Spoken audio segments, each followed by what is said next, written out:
Scott Pilgrim vs. The World The Game es un beat'em up side-scroller que te recordará a tus mejores tiempos en los 90, cuando te robabas el cambio de las tortillas para irte a las maquinitas de tu farmacia o papelería más cercana. También teníamos menos canas, menos arrugas y definitivamente más pelo. No me refiero ahí. Ahí aún no tenías. Originalmente, Telltale Games, desarrolladores de los juegos de aventura de The Walking Dead, le propusieron a O'Malley hacer un juego de Scott Pilgrim, pero al creador no le pareció tan atractivo hacer un juego de aventura. Finalmente, fue desarrollado por Ubisoft Montreal y Ubisoft Chengdu. Este último es el segundo estudio de Ubisoft en China, el cual nos ha traído juegos como Might and Magic y títulos más casuales como Scrabble, Uno y Wheel of Fortune. Como el nombre bien lo indica, este juego está basado en la serie de Scott Pilgrim, las famosas novelas gráficas de Brian Lee O'Malley. Brian es un gran fanático de los videojuegos, por si no fuera ya bastante obvio. Estas novelas gráficas nos cuentan de Scott Pilgrim, un chico que se enamora de Ramona Flowers, pero para poder estar con ella antes debe derrotar a sus 7 exes malévolos. El juego se lanzó originalmente en agosto de 2010 para PlayStation 3, aprovechando el lanzamiento de la película dirigida por Edgar Wright y protagonizada por Michael Cera, Mary Elizabeth Winstead,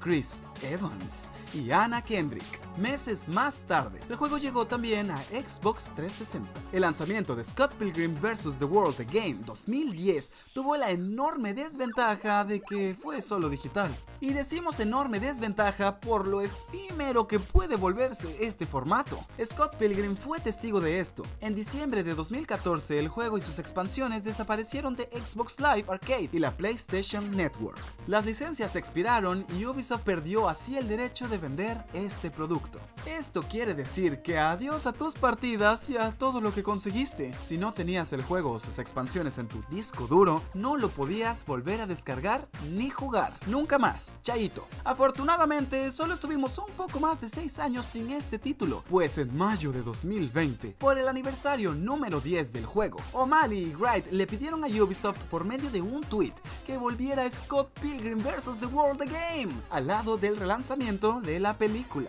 Al parecer, Ubisoft quería lo mismo, pues contactó rápidamente a O'Malley y en septiembre de 2020 anunciaron que vendría Scott Pilgrim vs. The World The Game Complete Edition, un remaster del juego original. Este remaster, además de mejorar la resolución de los visuales, contiene ambas expansiones del juego. La primera expansión se lanzó por primera vez en noviembre de 2010 y estuvo a la par con el lanzamiento en Blu-ray y DVD de la película. Este contenido incluía a Knives Chow como personaje jugable y adicionó 2 modos, Battle Royale y Dodge Ball.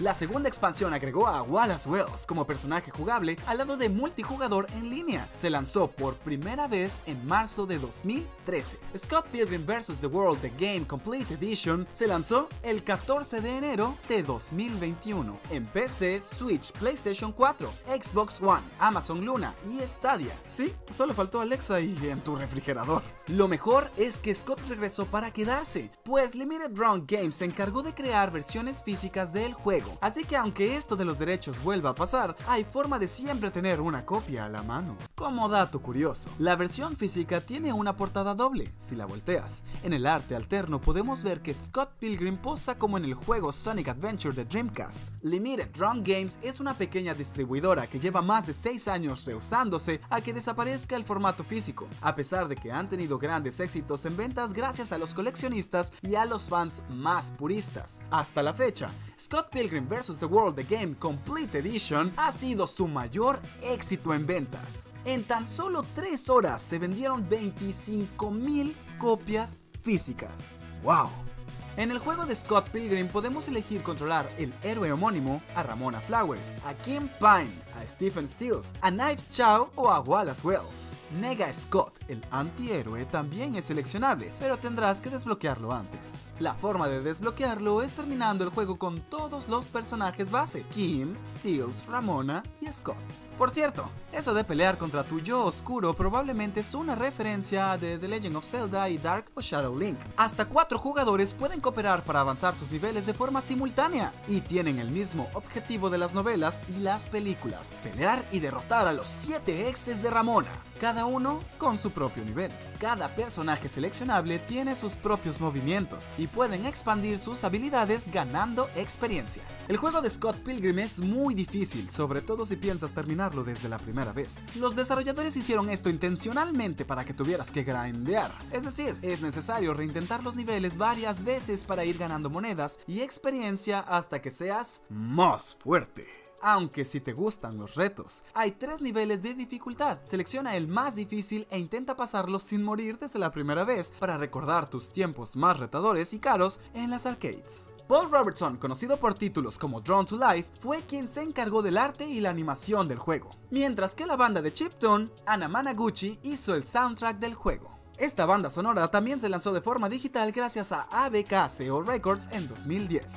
Por cierto, a pesar de que ya pasaron casi 18 años desde el nacimiento de este grupo, aún no sabemos bien a qué se debe su nombre. Algunas versiones aseguran que es solo gibberish al estilo de cómo habla Jabba the Hutt, mientras que otras creen que es porque los miembros de su banda trabajaron como internos en Armani, Prada y Gucci. De alguna forma, los chicos Armani, Prada, Gucci terminaron como Anna Managuchi. Brian Lee O'Malley y Edgar Wright, director de la película, también estuvieron involucrados en el desarrollo del juego. El juego de Scott Pilgrim está repleto de easter eggs con referencias y homenajes a otros videojuegos. Estos son algunos de nuestros favoritos. Uno de los juegos más referenciados es la franquicia de Kunio-kun de NES, desde la estructura de jugabilidad hasta algunas mecánicas como subir de nivel con vendedores de comida. Te recordarán a River City Ransom. Y hablando de Kunio-kun, la banda rival de Bob Bombs se llama Crash and the Boys, una referencia al juego Crash and the Boys Street Challenge, una colección de minijuegos y deportes. Otra serie súper referenciada en el juego de Scott Pilgrim es la de Super Mario Bros. Probablemente es la que más tiene easter eggs ocultos y no tan ocultos. Por ejemplo, a veces encontrarás puertas hacia la nada o interdimensionales, justo como en Super Mario Bros. 2. Dentro de estas carreteras de Subspace existen bloques de monedas y de ladrillos. Hasta nos dan ganas de golpear con la cabeza como si fuéramos Mario. Específicamente hay muchas más referencias a Super Mario Bros. 2. Resalta el menú de selección de personajes de Scott Pilgrim. Ya sabes, en ambos juegos se pueden coleccionar hasta 4 personajes. Hay cortinas rojas y todo. Además, a veces podrás desenterrar nabos que puedes lanzar a los enemigos. Una referencia más a Super Mario Bros. 2. Por otro lado, el mapa de Scott Pilgrim vs. The World The Game se ve sospechosamente como el de Super Mario World. También hay tubos por todas partes que sacarán a nuestro fontanero interior. Cuéntanos, ¿ya sabías todos estos datos del juego de Scott Pilgrim? ¿Compraste tu edición física para que no se pierda nunca más en el efímero mundo de lo digital? ¿Crees que el juego necesita una secuela? ¿Qué otros easter eggs tienes para nosotros? Cuéntanos en los comentarios y además, no te olvides de darle like al video, compartirlo con todos tus amigos, suscribirte si no lo has hecho y presionar la campanita para estar al tanto de las novedades. Mariana y yo te lo agradeceríamos mucho. Una vez más, yo soy Oscar de Atomic IO y nos vemos hasta la próxima.